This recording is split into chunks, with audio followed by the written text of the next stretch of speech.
Pemulihan pernafasan dan jantung, atau dikenali sebagai CPR, merupakan suatu kaedah pertolongan cemas yang dilakukan apabila denyutan jantung dan pernafasan seseorang terhenti, serta hilang kesedaran.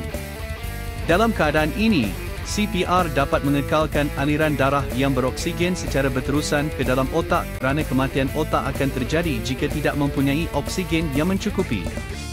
Oleh itu, panduan CPR memainkan peranan yang penting dalam mengekalkan kehidupan otak semasa kecemasan berlaku.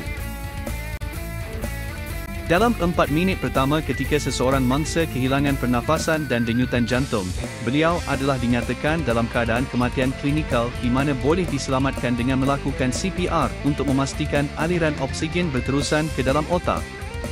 Selepas 4-6 minit tanpa oksigen, sel otak akan mula mati dan 10 minit seterusnya, kematian otak akan terjadi. Keadaan ini adalah kematian kekal di mana mangsa tidak dapat diselamatkan lagi.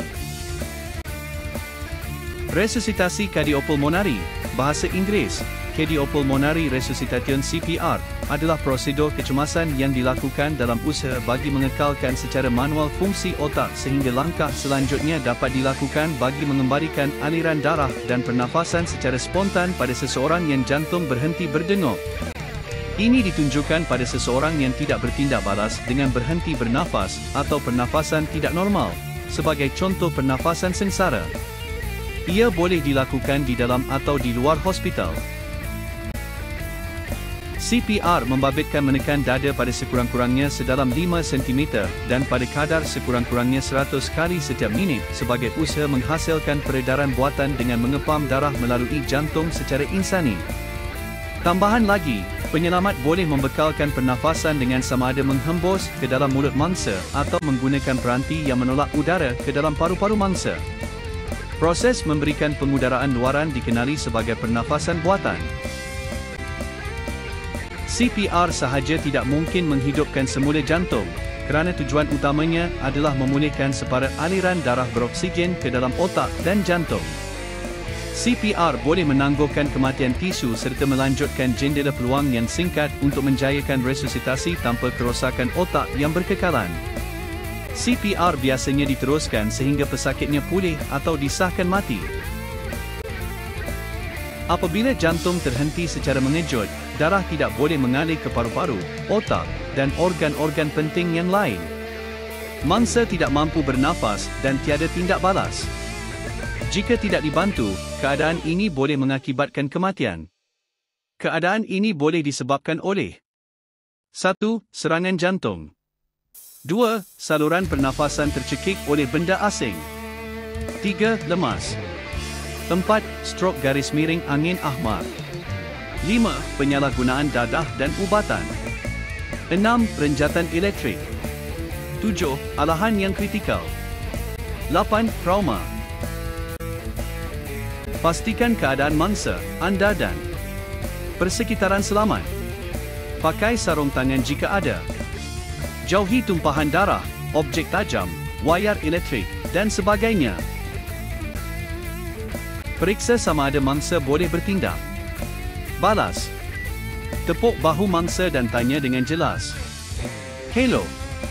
Hello. Anda okey? Jika mangsa bertindak balas, biarkan mangsa dalam keadaan yang selamat. Tanya keadaan mangsa. Dapatkan bantuan jika perlu. Periksa semula secara berkala. Jika tidak, teruskan ke langkah 3. Jerit dengan jelas. Tolong. Tolong. Hubungi 999. Bawa AED untuk mendapatkan bantuan. Jika anda bersorangan, hubungi 999 dan biarkan dalam mod pembesar suara. Teruskan langkah-langkah CPR seterusnya. Baringkan mangsa dan buka saluran pernafasan. Dongakkan kepala dan angkat dagu, head till chin lift. Dengan berada di sebelah mangsa, letakkan sebelah tangan di dahi mangsa. Dongakkan sedikit kepada mangsa. Letakkan hujung jari tangan sebelah lagi di bawah dagu mangsa dan angkat sedikit dagu mangsa. Periksa sama ada mangsa bernafas dengan normal dalam tempoh tidak melebihi 10 saat. Buka saluran pernafasan. Pada masa yang sama lihat dada, leher dan muka mangsa. Jika mangsa bernafas terlalu perlahan atau tidak normal dan jika tidak pasti, anggap mangsa tidak bernafas. Mulakan tekan dada. Arahkan seseorang untuk mendapatkan AED, Automated External Defibrillatus, jika ada. Jika anda bersendirian dengan mangsa di tempat kejadian, jangan tinggalkan mangsa. Dan terus mulakan tekan dada. Mulakan tekan dada.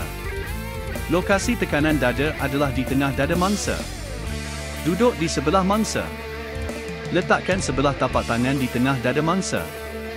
Letakkan sebelah tangan lagi di atas tangan yang pertama dan silangkan jari-jari anda. Jangan tekan di bahagian rusuk dan perut mangsa. Luruskan lengan dan siku. Pastikan bahu tegak di atas dada pesakit dan tekan ke bawah. Tekan dada dengan kualiti tinggi, high quality CPR. Kelajuan 100 ke 120 kali seminit. Kedalaman 5 ke 6 cm. Pastikan dada recoil ke posisi asal di antara setiap tekan dada. Kurangkan gangguan semasa tekan dada. Sebarang rawatan yang perlu diberikan semasa. Tekan dada hendaklah tidak melebihi daripada 10 saat.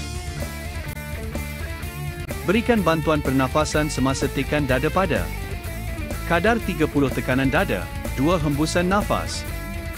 2 hembusan nafas tersebut mesti tidak lebih daripada 10 saat sehingga mengganggu tekan dada. Bantuan pernafasan melalui pocket mask. Posisikan diri anda di sebelah mangsa. Letakkan pocket mask pada muka mangsa dan rapatkan ke muka mangsa dengan menutupi hidung dan mulut mangsa. Letakkan jari telunjuk dan ibu jari pada pocket mask dengan jari-jari lain pada rahang mangsa sambil dongakkan kepala dan angkat dagu mangsa. Hembus selama 1 saat dan perhatikan sama ada dada pesakit naik dengan hembusan yang diberikan. Ulang sekali lagi. Sambung tekan dada. Bantuan pernafasan mulut ke mulut. Pakai face shield, jika ada. Picit hidung mangsa dengan jari telunjuk dan ibu jari. Angkat dagu dengan mulut terbuka. Tarik nafas anda dan letakkan mulut pada mulut mangsa dengan rapat. Hembus selama 1 saat. Kekalkan bukaan saluran pernafasan sementara anda mengangkat muka anda dan menarik nafas semula. Perhatikan sama ada dada mangsa naik dengan hembusan yang diberikan. Tarik nafas sekali lagi dan hembus semula ke mulut mangsa. Sambung tekan dada. Apabila AED tiba, tekan butang on pada AED. Letakkan electrode pads pada dada mangsa. Teruskan tekan dada sementara pad diletakkan. Ikut arahan AED.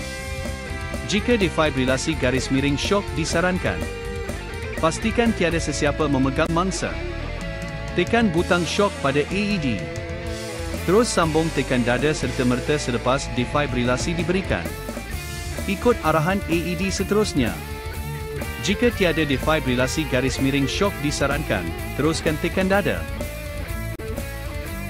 Periksa semula mangsa selepas setiap 2 minit atau selepas 30 tekan dada dan 2 hembusan nafas sebanyak 5 pusingan. Teruskan CPR melainkan mangsa mula bernafas semula.